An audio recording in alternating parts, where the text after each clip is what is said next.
नमस्कार, बारामासा ओपीडी में आपका एक बार फिर से स्वागत है। एमएनडी यानी मोटर न्यूरॉन डिजीज एक ऐसी बीमारी जो हमारे मोटर न्यूरॉन को नुकसान पहुंचाती है। ये एक ऐसी बीमारी है जिसमें व्यक्ति खाने, पीने, चलने और यहाँ तक कि बोलने में भी असमर्थ हो जाता है। एडवांस मेडिकल साइंस में भी इसका कोई परमानेंट क्योर नहीं है।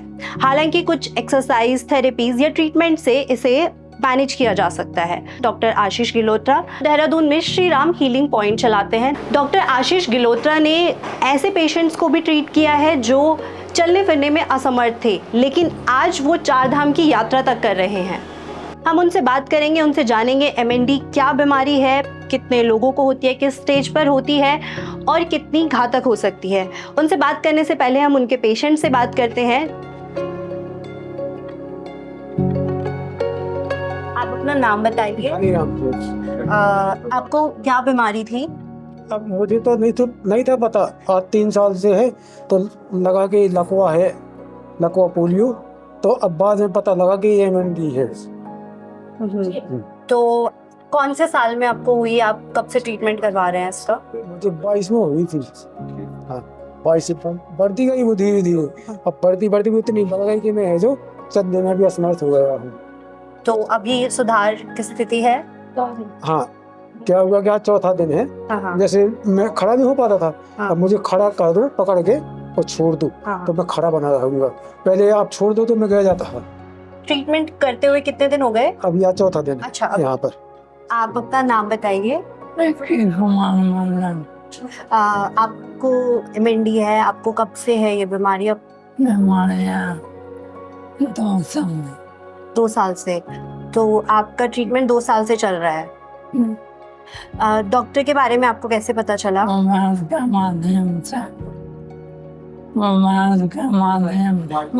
मोबाइल के माध्यम से। आपको क्या क्या तकलीफ होती है एमएनडी की वजह से? खाने में, चलने में। तो अभी बेटर है? हाँ। बहुत बहुत ज्यादा बेटर है। तो आप अपना नाम बताइए। मनोहर लाल, राजस्थान से।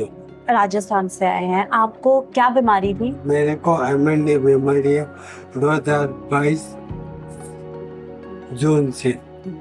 तो इसमें आपको बोलने में, चलने फिरने में दिक्कत होती है? हाँ, बोलने चलने मुझे, हाथों से काम करने, हाथों कमजोर। तो डॉक्टर के बारे में आपको कैसे पता चला? ऐसे तो मेरे भोपाल का दोस्त है, उन्होंने बताया और यूट्यूब से देख के यहाँ पे गए। कब से आपका ट्रीटमेंट चल रहा है? अभी आज चौथा दिन है। उससे कुछ चलने में जैसे पहले कंपन होता था, अब कंपन नहीं होता है। नाइट में सो के सवेरे उठता था तो इंटरनेट बन गई होने। अभी बेटर लग रहा है। हम आपकी मुलाकात करवाने जा रहे हैं डॉक्टर आशीष गिलोत्रा से, जो देहरादून में एमएनडी स्पेशलिस्ट है। सर, आपका बारामासा में बहुत बहुत स्वागत है। मैं बहुत बहुत धन्यवाद देता हूँ बारामासा को। तो मैं आप लोगों का बहुत बहुत स्वागत और धन्यवाद करता हूँ। तो सर, हम एमएनडी पे बात करते हैं। एमएनडी को एक जानलेवा बीमारी कहा जाता है। माना जाता है कि ये क्यूरेबल नहीं है पूरी तरह से, तो इसके सिर्फ ट्रीटमेंट्स हो सकते हैं या फिर सिर्फ मैनेज किया जा सकता है। तो ऐसे में आप दावा करते हैं कि ये पूरी तरह क्यूरेबल है, तो उसके पीछे के तथ्य क्या हैं? देखिए, मैं दावा नहीं कर रहा कि एमएनडी को ठीक किया जा सकता है। बहुत से हमारे मरीज हैं जिनके अंदर बहुत चेंज आया है, जिनको डॉक्टरों ने बोल दिया था कि ये जो पेशेंट है, आज इसका हाथ काम नहीं कर रहा, कल को इसका पैर काम नहीं करेगा, फिर ये पैर काम नहीं करेगा, फिर ये हाथ नहीं काम करेगा, फिर स्पीच में दिक्कत आएगी और धीरे धीरे उसकी कंडीशन बहुत ज्यादा डाउन थी। तो विद नाड़ी योगा के ट्रीटमेंट के बाद आज वो अपनी सामान्य जिंदगी जी रहा है। उसी बिहाफ के ऊपर हम लोग बोलते हैं कि एमएनडी का ट्रीटमेंट किया जा सकता है। क्या किस तरह का प्रोसेस होता है ट्रीटमेंट का? देखिए, सबसे पहले तो एमएनडी को समझना जरूरी है कि एमएनडी है क्या चीज।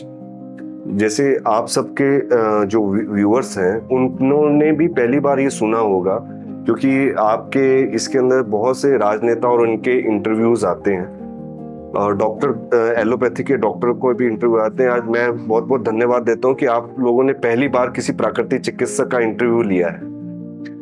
तो MND जो है वो मोटर न्यूरॉन डिसऑर्डर है। जैसे हमारा ब्रेन और जो हमारी स्पाइन है उसमें न्यूरॉन्स होते हैं, तो धीरे धीरे हमारे जो न्यूरॉन्स होते हैं वो डैमेज होना शुरू हो जाते हैं, उसके कारण ये प्रॉब्लम आती है। 1800 वर्ष पहले फ्रांसीसी वैज्ञानिक थे जिन्होंने इस बीमारी को खोजा और इसका नाम उन्होंने ALS रखा। ठीक है, क्योंकि ये ब्रेन से शुरू होती है ये बीमारी। तो उसके बाद क्या होता है कि न्यूरॉन्स जो होते हैं वो डैमेज होना शुरू हो जाते हैं, तो हमारी जैसे मसल का जो कंट्रोल है वो खत्म हो जाता है। जो मोटर का मतलब यहाँ आज्ञा देने से, जैसे अगर ये चीज गर्म है तो जैसे आप छुएंगे तुरंत हाथ पीछे की साइड में चला जाता है, क्योंकि ब्रेन से हमें मैसेज मिलता है कि ये गर्म है और सेंसरी सेंस करती है कि इसको हटा लो। ऐसे ही MND के अंदर, जिसका अभी तक कोई कारण ऐसा बताया नहीं गया है कि इसका क्या कारण है, उसकी रिसर्च चल रही है, पर हम लोग ऐसा मानते हैं कि MND का जो कारण है, एक तो पर्यावरण बहुत ज्यादा चेंज हो रहा है। आप देवभूमि से उत्तराखंड से हैं, तो अगर आज से 20 साल पहले कोई राजस्थान का व्यक्ति अगर देहरादून आया होगा तो उसने बोला होगा कि वहां तो पंखे नहीं चलते। अगर वो आज आएगा, अरे नमस्कार बाबूजी, आज आएगा तो उसको AC भी जरूरत है। अभी हमारे बाबूजी हैं जिनकी एज 97 के करीब है, और आप यकीन नहीं मानेंगी कि इनको सिर्फ घुटने के अलावा कोई भी ऐसी प्रॉब्लम नहीं है, कोई हार्ट की प्रॉब्लम नहीं है, हार्ट की कोई इश्यू नहीं है ना, कोई हार्ट की प्रॉब्लम नहीं है, कोई BP की प्रॉब्लम नहीं है, कोई शुगर की प्रॉब्लम नहीं है, नहीं तो आज के अंदर ऐसा कोई भी व्यक्ति नहीं है जिसको 50 के बाद कोई बीमारी ना हो। इनफैक्ट बचपन से शुरू बचपन से। आप बाबूजी, आप कितनी बार जिम गए हैं? जिम कितनी बार गए हैं आप? Not a single. आपके 97 स्वस्थ रहने का क्या कारण है? अब हम लोग जो है ना, वैसे तो मैं ये कहूँगा साहब, अब आप ये कहेंगे साहब आपने बचपन से ही खूब वो क्या हो, बचपन से जैसे खाते हैं लोग, हमारे गढ़वाल में खाते हैं लोग, कहाँ थे इतना पौष्टिक भोजन कहाँ था, लेकिन वास्तव में वही जो पौधा जंगोरा वही पौष्टिक भोजन है, आज उसको पौष्टिक होता है। बहुत सुंदर, ये बहुत बहुत धन्यवाद, थैंक यू सो मच। ठीक है, हम MND के ऊपर बात करते हैं। हम MND के ट्रीटमेंट प्रोसीजर पे देखिए, MND जो है, जैसे बोला जाता है कि MND motor neuron disorder, MND को बोला जाता है कि MND एक जानलेवा बीमारी है। जब मरीज ABC किसी भी डॉक्टर के पास जाता है तब वो लोग बोलते हैं कि MND एक जानलेवा बीमारी है।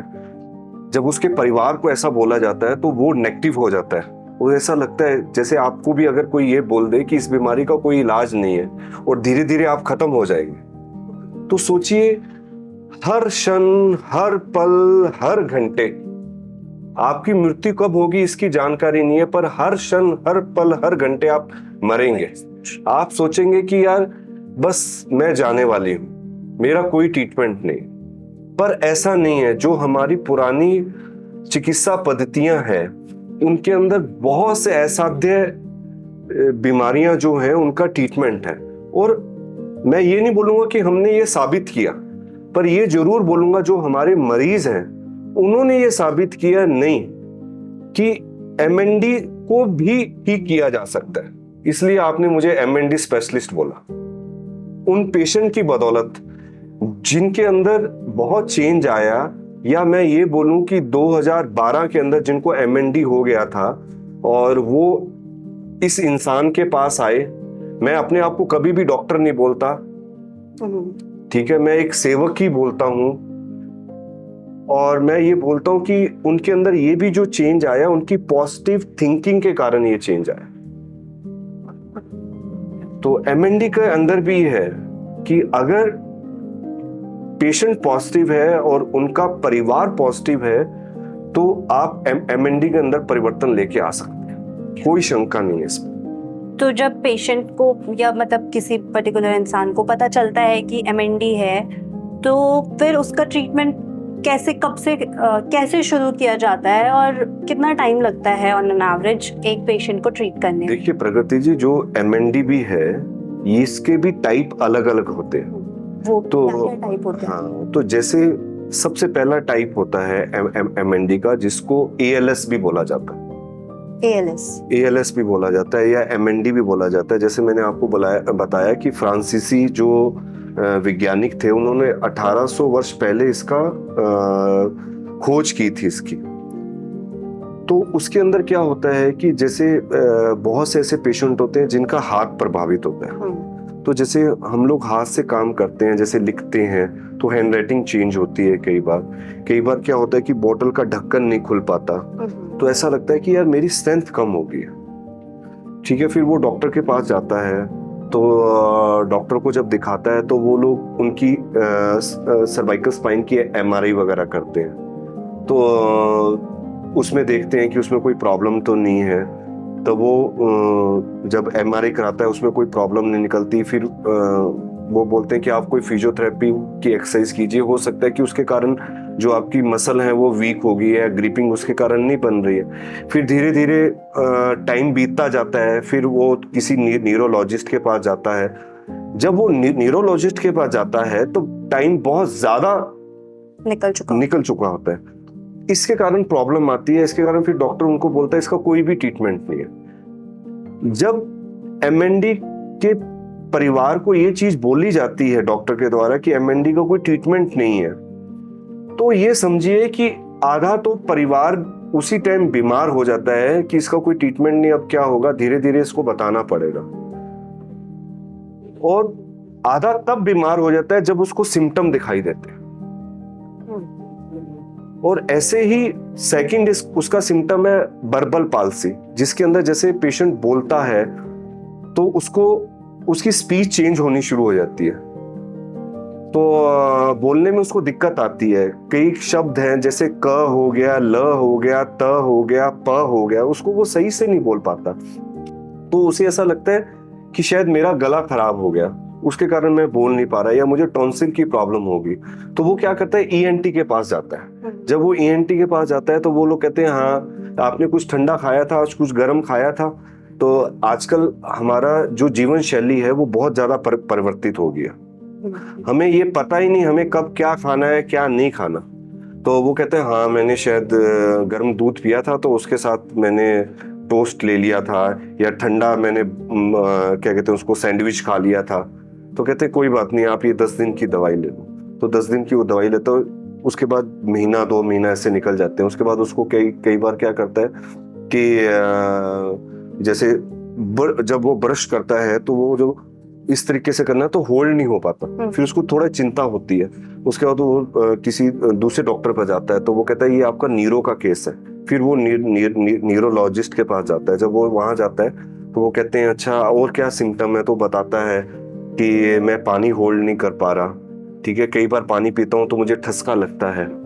तो वो कहते हैं ये तो आपको वर्बल MND हो गया।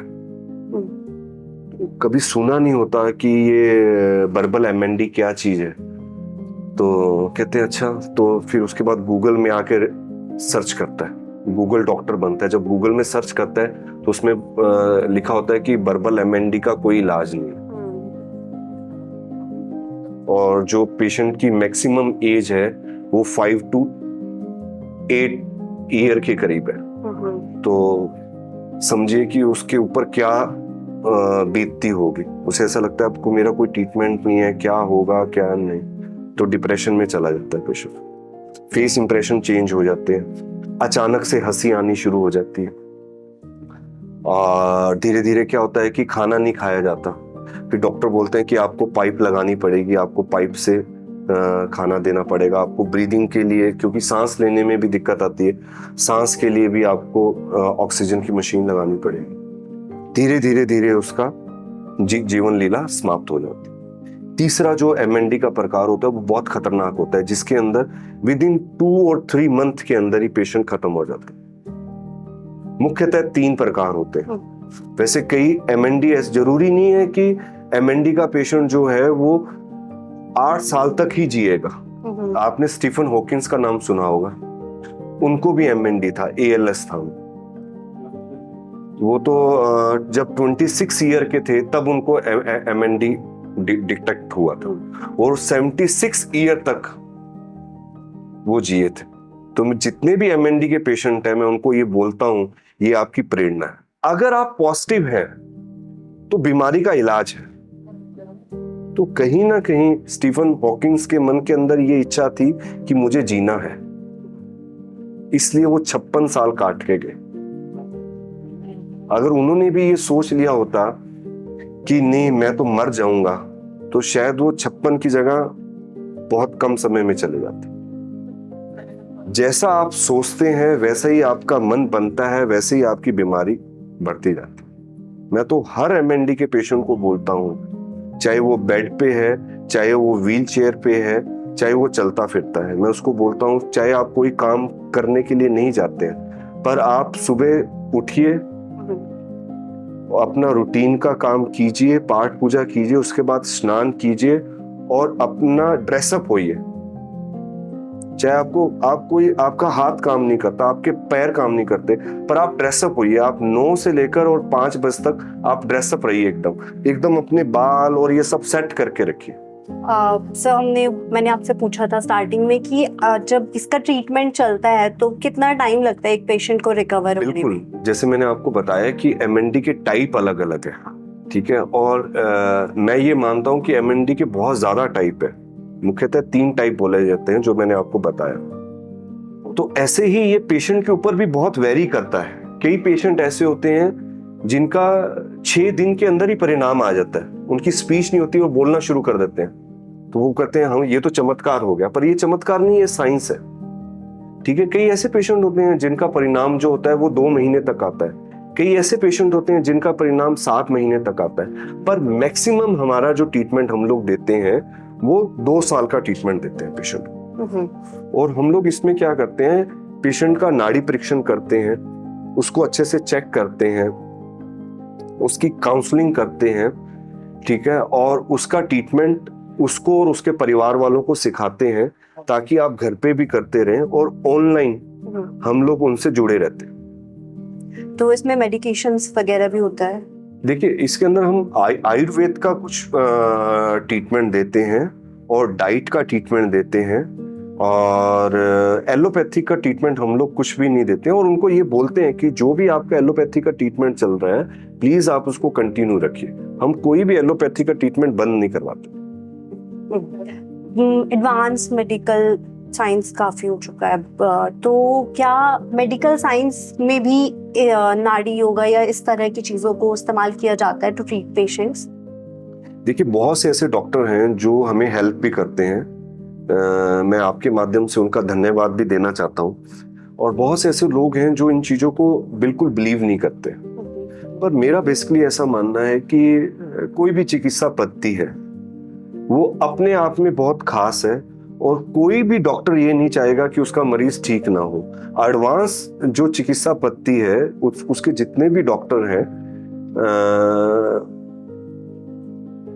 आपके माध्यम से मैं उनको ये जरूर गुजारिश करूंगा कि जिसको आपने बोल दिया इसका कोई ट्रीटमेंट नहीं है, तो प्लीज आप उनको एक बार ये जरूर बोलिए कि आप एक अल्टरनेट ट्रीटमेंट को भी आप यूज कर सकते हैं। हमारी कोशिश ये जरूर रहती है कि हम लोग क्या कहते हैं उसको, जितने भी ABCD हॉस्पिटल हैं उनके साथ मिलके हम लोग काम करें, ताकि जैसे आप लोग आए हैं, आपने देखा है पेशेंट्स के अंदर क्या फर्क आया, आपने उनका क्या कहते हैं व्यू भी लिया, वो लोग भी देख पाए, एक न्यूरोलॉजिस्ट भी देख पाए कि एक MND का पेशेंट है जो जिसको वर्बल MND है, जो बोल नहीं पाता था, वो आज हमारे ट्रीटमेंट के बाद अभी वो बोल रहा है। उस जिसको खाने में ठसका लगता था आज उसको खाने में ठसका नहीं लग रहा है। एज में ज्यादातर ये MND पाया जाता है? बहुत अच्छा क्वेश्चन आपने किया कि एक्चुअल में जो MND की जो प्रॉब्लम होती है वो उसका कोई एज टाइप नहीं है, पर ऐसा जरूर है कि 20 से लेकर और 50 की एज के अंदर MND की प्रॉब्लम ज्यादा क्रिएट होती है। तो आपके पास जो पेशेंट्स आते हैं, इतने सालों से आप ट्रीटमेंट कर रहे हैं, तो ऐसा ब्रेक थ्रू आपको कब मिला कि मतलब ऐसा कोई केस हुआ हो जिससे आपको रिकग्नाइज किया गया हो कि आप MND स्पेशलिस्ट हैं, आप MND पेशेंट्स को क्योर कर सकते हैं? क्या कहते हैं उसको, हमारे उन्याल जी हैं जिनका मैं बहुत बहुत धन्यवाद करता हूँ। हर जगह हर इंटरव्यू में मैं उनका नाम लेता हूँ, ठीक है। और एक हमारे सिंह साहब हैं जो देहरादून से ही हैं, तो उनको भी MND था, ठीक है। उस टाइम उनको दिल्ली से पता चला कि MND का प्रॉब्लम है और मेरा रेस कोर्स में क्लिनिक होता था, तो मुझे को उस टाइम जानकारी थी MND के बारे में, पर पेशेंट इतने नहीं थे। पर जब हमने उनको ट्रीटमेंट देना शुरू किया तो धीरे धीरे उनके अंदर चेंज आना शुरू हुआ। और 2000 क्या कहते हैं 18 के अंदर जब वो डॉक्टर के पास गए, मैं डॉक्टर का नाम नहीं लूंगा, तो उन्होंने उनकी पुरानी फाइल देखी, उन्होंने कहा अरे आप चल कैसे रहे हैं? तो उन्होंने कहा डॉक्टर साहब आपने जो दवाइयां दी हैं वो चल रहा हूँ, और एक वहाँ डॉक्टर है रेस कोर्स में देहरादून में हमारे, तो वो नाड़ी चिकित्सा करते हैं, तो उससे कहते अच्छा तो आपने NCV इसके अंदर एक EMG टेस्ट होता है और NCV टेस्ट होता है, कहते आपने वो दोबारा करवाया? कहते नहीं मुझे करवाया नहीं। ये दोनों टेस्ट MND हाँ। तो उन्होंने कहा नहीं मैंने तो ऐसा कराया नहीं, क्योंकि आपने मुझे बोला कि इसका कोई ट्रीटमेंट नहीं है, मेरे परिवार वालों को बोला इसका कोई ट्रीटमेंट नहीं है और आप ये दवाई खाते रहो। तो कहते अच्छा, तो उन्होंने उनको चला के देखा तो सारी चीजें हुई, तो उसके बाद उन्होंने उनका टेस्ट किया। जब उन्होंने टेस्ट किया तो उन्होंने अपने जितने जूनियर थे सबको बुलाया उधर, कहते ये देखो, कहते क्या हुआ? कहते ये पेशेंट को MND था और ये ठीक हो गया। तो उसके बाद उन्होंने कहा अच्छा मुझे नंबर देना, तो उन्होंने फिर मेरा नंबर लिया, फिर मेरे से बात की कि आपने क्या करते हैं। मैंने उनको समझाया ऐसा ऐसा करते हैं, तो उन्होंने बोला अच्छा और कितने पेशेंट ठीक किए आपने? तो मेरे पास तो 2 ही पेशेंट थे उस टाइम। तो मैंने कहा सर एक और है। कहते अच्छा उनका कहाँ ट्रीटमेंट चल रहा है? तो मैंने कहा सर उनका ट्रीटमेंट भी दिल्ली से ही चल रहा था। कहते अच्छा मुझे उनकी फाइल देना और क्या कहते हैं मुझे बताना। मैंने कहा चलो ठीक है। तो मैंने फिर उनको बोला, मैंने कहा पंजाबी के अंदर कि मैं क्या आज वो आए सी एक ना ते उनियाल जी दिखा के आया, आप भी उनको दिखा के आओ। तो उन्होंने मुझे बोला कि मुझे वहां कहीं नहीं जाना, अब मैं चल रहा हूँ या मैं स्कूटी पे पलटन बाजार चल जाता हूँ, अपनी दुकान पे बैठता हूँ, तू कह रहा है वहां किस लिए जाना मुझको? मैंने कहा नहीं सर ने बोला है। तो मैंने फोन मिला के उनसे बात करवाई, तो उन्होंने पूछा उनसे, कहते हैं हाँ ये चाहिए। कहते हैं अच्छा तो ठीक है। सर ने उतना बात किया। तो उसके बाद क्या हुआ कि 2 दिन के बाद सर का मेरे पास फोन आया, तो कह रहे हैं कि आशीष। मैंने कहा हाँ। कहते एक मुझे मैं आपसे कभी मिला नहीं हूँ, पर मुझे बहुत अच्छा लगा आपसे बातचीत करके। एक चीज मैं आपको जरूर बोलूंगा, आप MND का क्योर मत बोलो, आप ये बोलो कि हम कोशिश कर सकते हैं। तो मैंने कहा सर मेरे पास तो ये 2 पेशेंट थे और आपने अभी 6 साल हो गए, इनके अंदर ये चेंज आया। कहते ठीक है, मैं आपकी क्षमता को वो नहीं कर रहा, पर मैं आपके पास 3 पेशेंट और भेज रहा हूँ। तो मैंने कहा ठीक है सर आप भेजिए। तो उन्होंने फिर 3 पेशेंट को और भेजा, हमने उनको ट्रीटमेंट दिया और ऊपर वाले की कृपा से, उनके परिवार की मेहनत से उनके अंदर भी चेंज आया। फिर धीरे धीरे जैसे सोशल मीडिया इतना बढ़ा और उसने मुझे MND स्पेशलिस्ट बना डाला, क्योंकि कोई भी YouTube पे जब इन 2 वर्ष के अंदर जो पेशेंट ठीक हुए अपना उन्होंने वीडियो डालना शुरू किया, तो आप लोगों ने मुझे MND स्पेशलिस्ट बना दिया। नाड़ी चिकित्सा क्या होती है, कैसे, क्या प्रोसीजर होता है, कैसे होता है इसमें ट्रीटमेंट? देखिए नाड़ी चिकित्सा जो है, नाड़ी का मतलब यहाँ सिर्फ नाड़ी से नहीं है, वात पित्त कफ से नहीं है। नाड़ी का मतलब यहाँ सर्कुलेशन फ्लो से है, ठीक है। तो हम लोग ऐसा मानते हैं जो हमारा ब्रेन है, अगर उसमें कोई प्रॉब्लम आती है तो उसके अंदर हम नाड़ी चिकित्सा के माध्यम से जो हमारे चक्रास होते हैं उसको भी हम लोग स्टिमुलेट करते हैं। तो उससे कोई भी चीज अगर डैमेज हुई है तो वो रीजनरेट हो सकती है। ऐसा नहीं है कि हम लोग सिर्फ एमएनडी का ट्रीटमेंट करते हैं। जैसे मैंने आपको बताया कि अगर कोई अभी का जो भी पेशेंट आता है वो कहता है मैंने यूट्यूब देख के आया मैं, तो ये 2 साल के अंदर सोशल मीडिया इतना बढ़ गया है, तो इन 2 साल के अंदर जो लोग हैं वो एमएनडी का वीडियो डाल रहे हैं, क्योंकि एमएनडी का पूरे वर्ल्ड में कोई ट्रीटमेंट नहीं है। इसलिए बोलते हैं कि जो डॉक्टर आशीष ही है ना वो ही एमएनडी का ट्रीटमेंट कर रहे हैं। पर ऐसा नहीं है कि मैं सिर्फ एमएनडी का ही ट्रीटमेंट करता हूँ। जो बच्चे मंदबुद्धि होते हैं, सेरेब्रल पाल्सी के चाइल्ड होते हैं, हम लोग उनका भी ट्रीटमेंट करते हैं, पैरालिसिस का भी ट्रीटमेंट करते हैं। और नाड़ी चिकित्सा के अंदर बहुत से ऐसे रोग हैं जिनका ट्रीटमेंट संभव है। सक्सेस रेट कितना होता है इसमें एक पेशेंट का? देखिए, मैं बहुत पॉजिटिव इंसान हूँ, मैंने कभी नेगेटिव सोचा ही नहीं। और मैं एक ऐसा डॉक्टर या एक ऐसा सेवक हूँ जो ये चाहता हूँ मेरा हर मरीज ठीक है, और मैं हर मरीज को ठीक करना चाहता हूँ। पर अभी आपने ऐसा क्वेश्चन पूछ ही लिया है, क्योंकि आप लोग कहते हैं कि हम लोग बिना काटे और ये सब चीज लाइव देते हैं, तो मैं ये जरूर बोलूंगा कि मेरे 10 में से 7 पेशेंट ऐसे हैं जिनके अंदर काफी चेंज आता है। एमएनडी की जैसे आपने अभी कुछ थोड़ी देर पहले स्टेजेस बताई थी, तो एमएनडी अगर कोई पेशेंट लास्ट स्टेज में है तो क्या वो भी ट्रीट किया जा सकता है? देखिए, क्यों नहीं किया जा सकता? जहां चाह है वहां राह है। एक बॉम्बे का पेशेंट है, मेरे पास उसका वीडियो है, मैं अगर आप बोलेंगे मैं अभी दिखाऊंगा आपको। जो वेंटिलेटर पे था और डॉक्टर ने बोल दिया था ये जिएगा नहीं, और आज वो ब्लो कर रहा है, फूंक मार रहा है।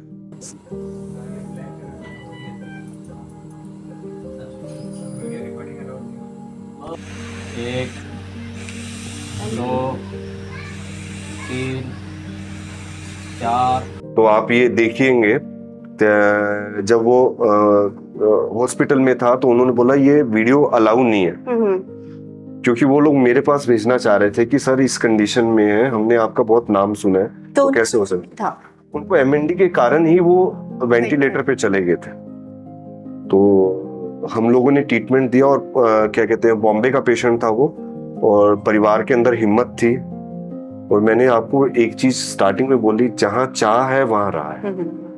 तो आज वो पेशेंट अपनी जिंदगी जी रहा है। मैं ये नहीं बोलूंगा 100% ठीक हो गया, पर ये जरूर बोलूंगा कि वो अपने से सांस ले पा रहा है और वो फूंक मार पा रहा है, और घर वालों की एक होप मिली है, नहीं ये ठीक हो सकता है। अगर हम उत्तराखंड के कॉन्टेक्स्ट में बात करें तो यहाँ की ज्योग्राफी, यहाँ के एनवायरनमेंट के हिसाब से क्या यहाँ पर भी एमएनडी के केसेस होते हैं? देखिए, उत्तराखंड जहाँ देवभूमि में आप रहते हैं, तो अभी भी आपने देखा होगा कि 97 ईयर है उनकी एज। ना उनको बीपी है, ना शुगर है, ठीक है, ना उनको हार्ट की प्रॉब्लम है, ना उनको कमर में दर्द है। हाँ, घुटनों में दर्द है, इसके लिए वो हमारे पास ट्रीटमेंट के लिए आ रहे हैं। जिस देवभूमि में आप रहते हैं, जहाँ देवों ने वास किया है, वहां वैसे एमएनडी होना नहीं चाहिए, पर क्योंकि पर्यावरण चेंज हो रहा है, इतने सारे पेड़ काटे जा रहे हैं, तो यहाँ भी बहुत से ऐसे एमएनडी के केस जो हैं वो आ रहे हैं। और मुझे सबसे पहले उत्तराखंड के अंदर ही एमएनडी के 2 पेशेंट मिले थे जिन्होंने मुझे इस कंडीशन में पहुंचाया। इससे पहले हम खत्म करें प्रोग्राम, तो एक आपकी कंक्लूडिंग स्टेटमेंट, एक आपका कंक्लूडिंग मैसेज हमारी ऑडियंस को, एमएनडी के सिम्टम्स क्या होते हैं और कैसे इसको अवॉइड किया जा सकता है, वो आप हमारी ऑडियंस। देखिए, एक आपने भी ऐड सुना होगा या देखा होगा, डर के आगे जीत है, माउंटेन ड्यू। तो मैं आपके माध्यम से जितने भी युवा लोग हैं या जितने भी आपके व्यूअर्स हैं, उनको मैं ये बताना चाहूंगा कि आपका ये शरीर बहुत इंपॉर्टेंट है। प्लीज उसका आप ध्यान रखिए, खाने पीने का ध्यान रखिए, साथ में पर्यावरण का ध्यान रखिए। सिर्फ ऐसा नहीं है कि सिर्फ आप अपना ध्यान रखें और पड़ोसी घर में कचरा फेंक रहे हैं आप, और पेड़ आप काटते जा रहे हैं। आप देवभूमि के अंदर हैं, आप इसके कल्चर से जुड़िए। जैसे आपने सुना होगा, जो सर ने भी बोला कि जंगोरा, मांडवा, ठीक है, जो हमारी पुरानी चीजें हैं उसको आप जरूर खाइए, ठीक है। हेल्दी होने का मतलब ये नहीं है कि आपको क्या कहते हैं उसको बहुत टाइम जिम करना है, या आपको सुबह होकर रनिंग करनी है, या आपको क्या कहते हैं उसको उबला हुआ खाना खाना है। हेल्दी होने का मतलब ये है कि जो आपने खाना खाना है उसको पचाना है, और कितना खाना है, किस समय खाना है। तो जितनी भी युवा जनरेशन है या वो लोग आजकल जो है वो मोबाइल के अंदर ज्यादा घूमी रहती है। जैसे अगर आप सोने के लिए जा रहे हैं, शायद आप लोग भी ऐसा करते हो कि आप सोने के लिए जा रहे हैं तो 10 बजे अगर आप सो रहे हैं तो आप 10 मिनट पहले ही मोबाइल बंद करते हैं। तो अगर आप 10 मिनट पहले मोबाइल बंद कर रहे हैं तो आप सोच लीजिए कि आप सोए नहीं हैं। अगर आप सोए नहीं हैं तो ये भी सोच लीजिए कि आपका ब्रेन रिलैक्स नहीं हुआ है। अगर आपका ब्रेन रिलैक्स नहीं हुआ है तो ये भी सोच लीजिए ब्रेन से संबंधित बहुत सी बीमारियां आपको आने वाली हैं। तो आपके माध्यम से मैं उन सब लोगों को बोलना चाहूंगा, युवाओं को खास करके, कि ऐसा नहीं है कि हमें क्या कहते हैं सोशल मीडिया को अवॉइड करना है, या हमें आज के साथ चलना नहीं है। बिल्कुल हमें आज के साथ भी चलना है, पर हमारी एक सीमाएं जरूर होनी चाहिए। जब हम सीमा से बाहर जाके काम करते हैं तो हमें बहुत सी दिक्कत आती है। तो आपके माध्यम से मैं उन सब स्वस्थ व्यक्तियों को ये बोलना चाहूंगा कि आप सब स्वस्थ हैं और स्वस्थ रहें। इसके लिए बहुत ज्यादा जरूरी है आपका खाना पीना, रहना और सोचना। अगर आप पॉजिटिव हैं और पॉजिटिव थिंकिंग रखते हैं और अपनी माटी के साथ जुड़े हैं तो आप बहुत सी बीमारियों से दूर रहेंगे। अगर आप उत्तराखंड में रह रहे हैं और या पहाड़ पे रह रहे हैं और वहां मोमो ढूंढ रहे हैं आप, या चाउमीन ढूंढ रहे हैं, और वहां जाके आप बोलते हैं कि यहाँ चाउमीन या मोमो है या नहीं है, तो आप सोच लीजिए कि आप स्वस्थ रहने वाले तो नहीं है। इसलिए आपको अपनी माटी के साथ जुड़ना बहुत जरूरी है। और जो मैंने आपको बोला कि डर के आगे जीत, बीमारी से डरना नहीं है, उससे लड़ना है। इसलिए मैं ऑलवेज बोलता हूं कि MND से लड़ना है और जीतना है। मैंने आपको जैसे बोला कि जहां चाह है वहां राह है, इसी तरीके से MND का एक पेशेंट, आप ये सोचिए जिसके हाथ लटक गए हैं, ठीक है, और जिसके पैर से वो चल नहीं पाता था, अभी 4 धाम यात्रा है, और वो वाला पेशेंट जो आसाम से आया था वो 4 धाम की यात्रा करके आया। और मैं पूरे उत्तराखंड का, पूरी देवभूमि का और पूरे न्यूज चैनल्स का, दैनिक जागरण, अमर उजाला, जितने न्यूज़पेपर आपके माध्यम से उनका धन्यवाद करता हूँ। उन सब ने भी उनका इंटरव्यू लिया, उनको बताया कि MND का पेशेंट 4 धाम यात्रा करके आया। और जितने भी हमारे युवा हैं उनको इंस्पिरेशन, उनको मैं ये बोलना चाहता हूँ कि वो भी जरूर 4 धाम की यात्रा पे आए, क्योंकि मैं देख रहा हूँ कि जब ये पाकिस्तान और हिंदुस्तान वाला जो युद्ध का जो सिनेरियो हुआ, उसके बाद बहुत 4 धाम की यात्रा थोड़ी स्लो होगी। तो आपके माध्यम से वो यात्रा भी बढ़े, लोग डरे नहीं, क्योंकि मैंने आपको पहले बोला डर के आगे जीता है। और हर MND का पेशेंट 4 धाम यात्रा करेगा, ऐसा मेरा विश्वास है। धन्यवाद सर, आपका हमारी ऑडियंस को MND पे विस्तार से बताने के लिए बहुत बहुत धन्यवाद, और हमें समय देने के लिए भी बहुत बहुत धन्यवाद। मैं बहुत बहुत शुक्रिया अदा करता हूँ। और जो भी आपका चैनल देख रहे हैं उनको मैं ये चीज जरूर बोल रहा हूँ कि प्लीज ये वीडियो को आप शेयर कीजिए, आपके चैनल के लिए नहीं, उन MND पेशेंट के लिए जो जिंदगी हार चुके हैं, या उन्हें ऐसा लगता है कि MND का कोई ट्रीटमेंट नहीं है। तो प्लीज उनको ये चीज पता तो चले ना कि MND से लड़ सकते हैं और जीत सकते हैं। और मुझे पूरा विश्वास है जो लोग देख रहे हैं वो लोग इसको जरूर शेयर करेंगे और पुण्य बोलते हैं ना उसको, पुण्य के भागीदार बनेंगे कि हाँ ये बीमारी एटलीस्ट जिसको है या जिसके परिवार में है वो ये जरूर निश्चिंत रहे ट्रीट किया जा सकता कि इससे लड़ा जा सकता है और जीता जा सकता है। बहुत बहुत धन्यवाद, शुक्रिया। तो ये थे डॉक्टर आशीष गिलोत्रा। इन्होंने एमएनडी पर विस्तार से बताया। आपको ये कार्यक्रम कैसा लगा हमें कमेंट करके जरूर बताएं। 12 मासा ओपीडी के अगले प्रोग्राम में हम मिलेंगे एक और डॉक्टर के साथ, एक अलग टॉपिक के साथ। देखते रहे, जुड़े रहे 12 मासा।